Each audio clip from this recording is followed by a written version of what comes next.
September 2023. Diogo, what do you dream about?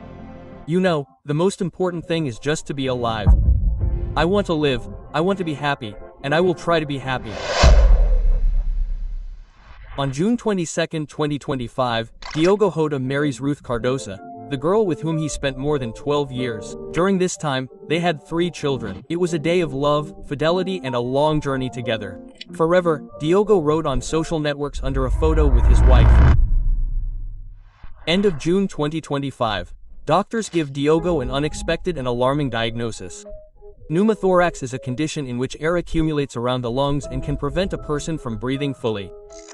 He hears the main warning: flying is dangerous. Any sudden change in pressure could make the situation worse. And then Diogo decides to get home not by air, but by water. For the sake of health, for the sake of his family, because he promised himself to take care of his life. July 2, 2025. Diogo and his brother Andre Silva get into a Lamborghini Huracan. Their destination is the port of Santana, where they plan to take a ferry and go to Great Britain.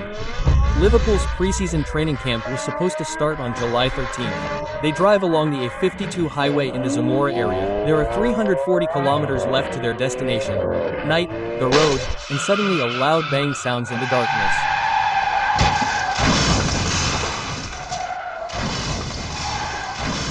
On December 4, 1996, a son is born to Joaquin and Isabel Silva, who is named Diogo José Teixeira Silva. He is born in the small student town of Massarelos, where only 7,000 people live, a town inextricably linked with the University of Porto. In total 4 years later, on April 20, 2000, Diogo had a brother, Andre Filippo Teixeira Silva. Football was not just a hobby in their home. His father was a devoted fan of Porto and the Portugal national team. He watched the Euro 2000 matches with 4-year-old Diogo, experiencing every goal and every episode. In that tournament, Portugal stopped one step away from the final. The bronze medals left a sweet, bitter mark in the heart of the fan and in the heart of the little boy too. In Massarelos, they loved football. Cafes and bars were packed with people discussing the matches. The atmosphere seemed to be absorbed into the skin. In such an environment, it was impossible not to love the game. Diogo spent hours kicking a ball around in the yard, but over time this was not enough. He came to his father and said honestly, "Dad, I want to play more." Money was not easy in the family. Mom recalled that they could not afford an expensive academy. But my father found a way out, the Gandamar Club, where they only paid for equipment and balls. So 9-year-old Diogo took his first real step into football. His mother said warmly that her son had always been mature beyond his years, responsible, decent and modest. Everyone on the team respected him not only for his talent, but also for his character. Andre, looking at his brother, also became interested in football. In 2008, at the age of 8, he followed the same path and enrolled in Gandamar. Their mother admitted that the brothers grew up modest. The eldest Diogo did not ask for anything, knowing that there was not much money. There were no fashion brands, cool boots or expensive toys. But his parents wanted to surprise him.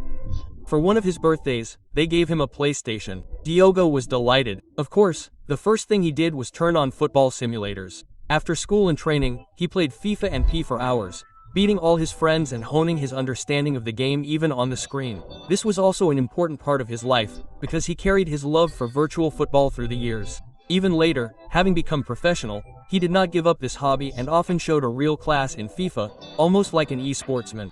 If you are interested, I talked about this side of his life in more detail in my Telegram channel. And taking this opportunity, I would like to invite you to my Telegram channel Life Football. This is not just a news feed, but a full-fledged football community. I'm always in touch there, and all the news, results and transfers appear earlier than anywhere else. If you like my YouTube, then Telegram will definitely become your favorite. I am really looking forward to seeing everyone there. Well, now let's continue. In 2011, an interesting episode happened at the Gandamar Academy. Porto scouts came to look at the local boys and unexpectedly paid attention not to Diogo, but to his younger brother Andre. At 11, he was considered faster, more agile and technical, while Diogo had already been playing for Gandamar for 6 years, but remained in the shadows. Perhaps this was the turning point for Diogo. He was 15, and he realized that if he wanted to something more, you need to grow up right now. He stopped playing like a teenager. According to the coaches, he began to read the game like an adult. He was moved a little deeper to the center forward position. He was distinguished by discipline, leadership and soon became the captain of his age. It was then that his first nickname stuck.